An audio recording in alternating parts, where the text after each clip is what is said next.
Okay. Hi, my friends. We met today to talk about the next and final piece of church history, succession in the presidency, with Brigham Young taking over the place of the prophet Joseph Smith. Let's start off with the timeline of events. On the 8th of July, 1844, Party B. Pratt was the first of the 12 to arrive in Nauvoo after the martyrdom. On the 16th of July, 1844, Brigham Young received confirmation of the deaths of Joseph and Hiram, but knew the keys of the kingdom were still on the earth because he held them. On the 3rd of August, 1844, Sidney Rigdon arrived in Nauvoo from Pittsburgh, claiming to be the guardian of the church. On the 6th of August, 1844, most of the remaining members of the 12 arrived in Nauvoo from the east. And then on the 8th of August, 1844, Brigham Young was transferred before the people, and the 12 were sustained as the presiding quorum of the church. With the death of the prophet Joseph Smith, the first presidency of the church was dissolved. Mourning their slain leader, the saints wondered who would now lead the church. Sidney Rigdon had left on a mission assigned by the prophet to raise up a branch of the church in Pittsburgh. While campaigning for the prophet's presidency, he was the vice presidential candidate, 6 days prior to Joseph's assassination. Upon hearing the terrible news of the martyrdom, he asked the 12 to meet with him in Pittsburgh told the council. When they declined and asked him instead to meet them in Nauvoo, he returned there on the 3rd of August and asserted that he would be appointed a guardian of the church. Sidney made some inroads with his claim. A meeting was called for the 8th of August to consider his guardianship.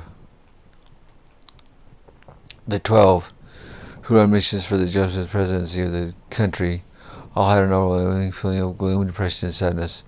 The day the prophet died without knowing why. One by one they heard the news of his death and returned speedily to Nauvoo as quickly as they could. The revival of most of the apostles on the 6th of August was none too soon. A crisis had arisen as to who should lead the church, and Will Richards, who had been with the prophet at his death, had nearly worn himself out trying to keep the saints united. Sidney avoided meeting with the 4 apostles who were already in Nauvoo, choosing instead to speak to the assembled saints at the Grove on Sunday, August 4th. He asserted that he had received a vision where he, quote, which he said the Lord had shown him concerning the situation of the church, and said there must be a guardian appointed to build the church up to Joseph as he had begun it. He said that he was the identical man that the ancient prophets had sung about, wrote, and rejoiced over. He was sent to do the identical work that had been the theme of all the prophets in every preceding generation. Elder Party B. Pratt remarked that Sidney Rigdon was, quote, the identical man who the prophets never sang nor wrote nor a single word about. At the meeting, Sidney asked William Marks, the state president, who sympathized with Sidney's claims, to call a meeting of the church on the 6th of August to sustain a new leader. President Marks changed the meeting to Thursday, August 8th, which proved providential since the remainder of the 12 did not arrive until the 6th of August in the evening. Sidney finally met with the 12 on the 5th of August. He accused them of being divided and in need of his leadership. They were completely united and did not care who led the church, but wanted to know the Lord's will concerning the matter. There are several scriptures that led the 12 to these conclusions. I'd like to read them to you at this time. The first one, section 107.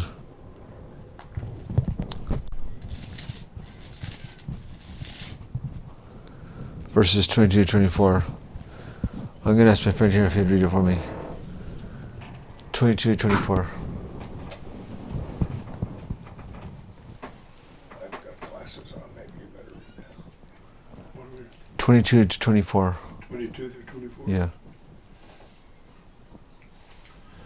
Of the Melchizedek priesthood, 3 presiding high priests, chosen by the body appointed and ordained to that office, and upheld by the confidence, faith, and prayer of the church, form a quorum of the presidency of the church. The 12 traveling counselors are called to be the 12 apostles, or special witnesses of the name of Christ in all the world, thus differing from other offices in the church in the duties of their calling. And they form a quorum, equal in authority and power to the 3 presidents previously mentioned.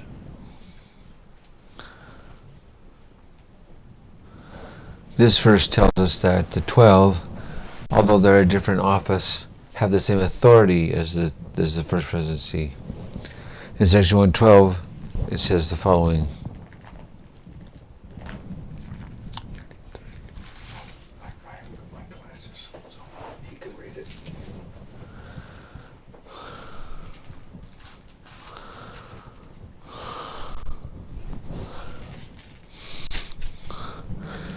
Verses 30 to 32.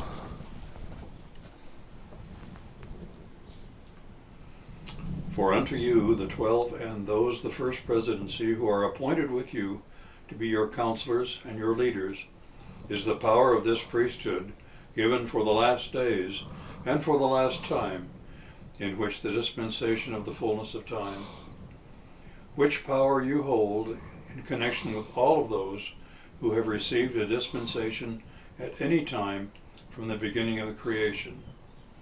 For verily I say unto you, the keys of the dispensation which ye have received have come down from the fathers, and last of all, being sent down from heaven unto you.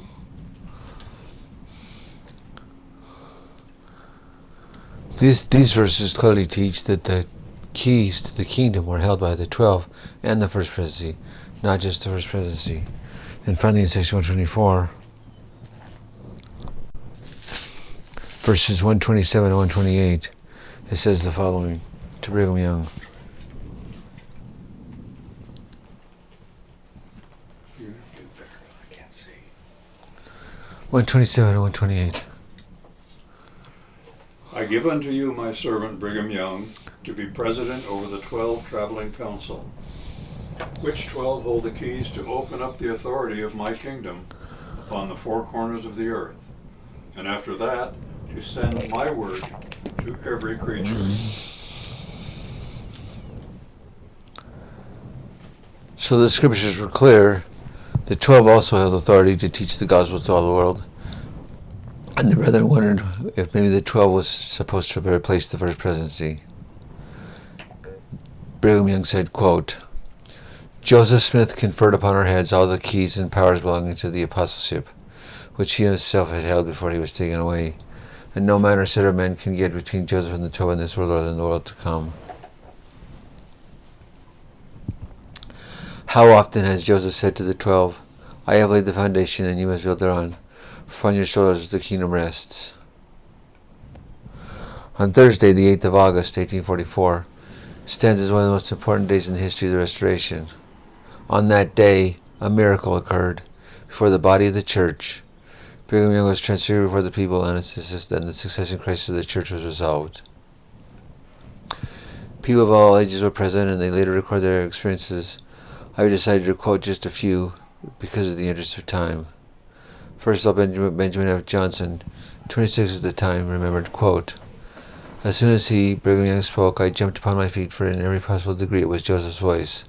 And his person, his look, his attitude, his dress and appearance was Joseph himself, personified.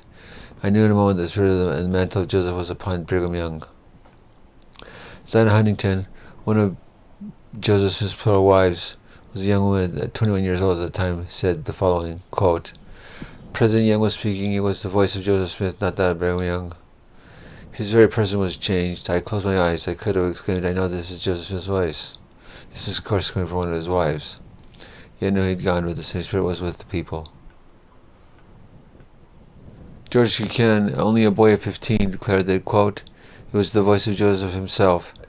And not only was it the voice of Joseph which he heard, but it seemed in the eyes of the people that as though it was the very person of Joseph which stood before them.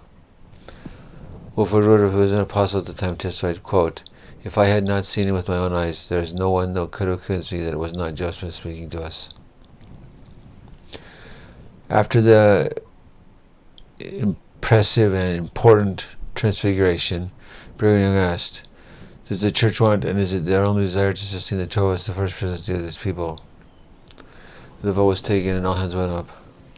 Brigham Young then asked, If there are any of the contrary mind, every man, woman, and child who does not want the 12 to preside, lift up your hands in a like manner. No hands went up. Rigdon refused to comply with the 12 and was excommunicated from the church. He started his own church of a few followers, but it failed. William Parker was using peepstones and impersonating religious leaders to induce belief in his claims. He was also excommunicated. Lewin White and others maintained that Joseph III, only 13 at the time, was the rightful heir to the presidency because of birth. Opposing the only serious opposing claim was Joseph's successor, James J. Strang, who eventually attracted 3,000 to 4,000 followers, including such notables as William Marks, former United States President, Johnny Page, William McClellan, and William Smith, former apostles, Lucy Mack Smith, the prophet's mother, and John C. Bennett, former counselor in the First Presidency and the mayor of Nauvoo. Strang missionaries were also enjoyed considerable success here and also in England. Strang claimed Joseph appeared to him in a vision and ordained him as his successor. He also forged a supposed letter from Joseph appointing him as his successor. He publicly preached against polygamy, was eventually murdered by his followers when it was discovered he was secretly practicing plural marriage, and fabricated additional scripture. William Smith, a member of the 12, first advanced his own claims as leader, then followed James J. Strang, then taught that the presidency should go from father to son. He was also excommunicated. Emma, on the other hand, could not be reconciled with the 12. She became embittered and influenced her children against following the direction of the 12. When the saints made their exodus to the west, she stayed in Nauvoo with the kids. She seems, among other things, to have been worried about providing for her children, as well as protecting them from the violence which had claimed their father. Emma and Brigham also disagreed about which parts of Joseph's estate were personal property, which belonged to the church. Illinois' law at the time held that no church could hold more than 10 acres of property, so much of the church's properties were held in Joseph's private name. At the same time, much of the church's debt was held by Joseph as a private citizen. Thus, Emma was liable for Joseph the church's debts, but less quickly on the church's lands, as Joseph held them as trustee and trusted for the church. Emma, determined that the family's property could not be sold out by the church's claims, threatened that she would, quote, do the church all injury that she could if the new trustee and trust were appointed without her approval. She warned that if the 12 should trample on her, she would hire lawyers and work against them. She joined with William Long and William Marks to oppose Joseph while he was alive, and work against the 12 after his death and sparsely read his claims. Emma used the letter Joseph had written to her from the Iowa side of the river on the 23rd of June. You'll remember right before he was heading to the west, and then he changed his mind and went back to Carthage. As a guide in pursuing her claims with the 12 who had possession of Joseph's papers, both business and private. In that letter, Joseph told them, quote, you may sell the Quincy property or any property that belongs to me for your support and the children and mother, his mother. Emma pushed for the deed to the Quincy property, which was also known as the Cleveland Farm. Brigham later said she offered to trade the Bible containing Joseph's new translation for the farm. She got the deed, he said, when Will Richards asked her for the Bible. She told him she was not ready to give it up yet. Brigham Young probably never fully realized it was a financial plight, the final outcome of Joseph's estate, or its effect on her. Instead, he discoursed publicly on Emma's wealth, giving the impression that she had usurped most of it from the church. Emma, like those around her, did not always react rationally, nor did she always make decisions in those trying years that others would have wished her to make. As a result, she alienated some of her friends, and they similarly alienated her. Brigham Young relayed the following incident from the pulpit in General Conference in 1866. This was a General Conference in Salt Lake City. He relayed the following, quote, now 6 months before the death of Joseph, he called his wife Emma into a secret council. There he told her the truth and called upon her to deny it if she could. He told her that the judgments of God would come upon her forthwith if she did not repent. He told her the time that she undertook to poison him. He told her that she was a child of hell, and literally the most wicked woman on this earth. There was no one more wicked than she was. He told her where she got the poison and how she put it into the cup of coffee. Said he, you got the poison from so and so, and I drank it, but you could not kill me. When it entered into his stomach, he went to the door and threw it off. He spoke to her in that council in a very severe manner, and she never said one word in reply. I have witnesses of this scene all around, and I can testify I am now telling the truth. Twice she undertook to kill him. Brigham Young told that story at General Conference in October of 1866 in Salt Lake City. While it has been well documented that Emma used her position as president of the Relief Society in Nauvoo to publicly and privately work against her husband's pro-marriage initiative, One was called into question whether she tried to poison Joseph, despite Joseph's accusations, which she related to Brigham Young. Either way, her collusion with William Marks, as well as her support for Shady Ridden, left her at odds with Brigham Young and the 12. When her sons came to Utah on a mission to reclaim the saints and bring them back to the Midwest, Brigham said publicly, Alexander Smith stayed when here, that the 12 robbed his mother of the last second shot on her back. I want to tell this congregation what we did for his mother. Instead of to wrong her, she goes and takes these rings and possibly a portrait of Hiram from her sisters. She was still not satisfied. She complained about being poor, little fatherless children, and she kept up this whine till she got the farm she wanted, and beside these farms she owned city property worth $50,000. We gave her all that she asked for. That was Brigham Young's portrayal of the events in General Conference. The animosity between Brigham Young and Emma had multiple grounds: personal, religious, and financial. Brigham, for all his strengths, had little patience with anyone who would betray the prophet, which he perceived Emma doing on multiple levels. Brigham also doubtless considered Emma dishonest and a liar, because she continued to insist that her husband had never taught the doctrine of marriage, even though he had. A few members were dissatisfied over her marriage. Some isolated branches did not go west because they were confused as to what course they should take. During the 1850s, a new organization gradually emerged. In 1860, leaders of the new organization, among them William Marks, formed the reorganized Church of Jesus Christ of Latter-day Saints and succeeded in naming Joseph III to be its president. Some historians have concluded that Emma believed that Joseph had tried to rid himself of the Church of marriage before his death. Sometime between Joseph's death and the death of her son, Emma began to ignore and deny marriage in her own life. But once Joseph III had firmly declared that his father had nothing to do with marriage, his position trapped both himself and his mother. Joseph III's belief that establishing his father's innocence would clear his own name and that of his mother, and therefore gave legitimacy to the idolatrous church, caused him to disregard testimony that contradicted his own views. He would excommunicate any member of the church who claimed that his father who practiced marriage. He made such an issue of his own denials that Emma could not disclose all she knew without demonstrating her sense of credibility within the organization. In 2007, representatives from the Brigham Young Family Association and the Joseph Sr. and Emma Hale Smith Historical Society met at the Nauvoo House. There, a healing letter, as it was called, was read as a bridge to connect the two families. It was an apology from the Brigham Young Family Organization to the Smith Family Organization, as reported in the History of Mormonism, April 27, 2011. However, since that time, the reorganized church has admitted that Joseph Smith practiced marriage. They've even changed their name from the reorganized church to the Community of Christ, adopting the views of the world Christianity, including the doctrine of the Trinity. Succession today. Elder Boyd K. Packer, President Boyd K. Packer said, quote, "There was no question about what would be done, no hesitancy. We knew that the senior apostle was the president of the church. Now, as the scriptures provide, he is the only man on the earth who has the right to exercise all the keys. We hold them all as apostles. There is one man among us called and ordained, and he became the president of the Church of Jesus Christ of Latter-day Saints." Of this, President Hinckley said, "Authority to exercise those keys is restricted to the president of the church. At his passing, that authority becomes operative in the senior apostle, who is then named, set apart, and ordained a prominent president by his associates of the Council of the 12. I also want to bring my testimony that I know for myself that this church is the true church. It was very difficult to determine what to do when Joseph died, transferred the authority to the 12, but eventually Brigham Young became the president of the church and established the first presidency again. Practices continue to this day among the 12 apostles. Sidney Rigdon, on the other hand, was never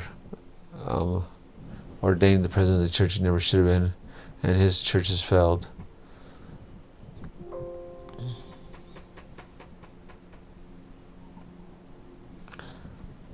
Now, to continue our discussion, and then once we finish this, we'll start the Book of Mormon next time. The final Nauvoo days, under the direction of Brigham Young and the Quorum of the 12 Apostles. Bishops Whitney and Miller were made trustees and trusts of all church property and funds.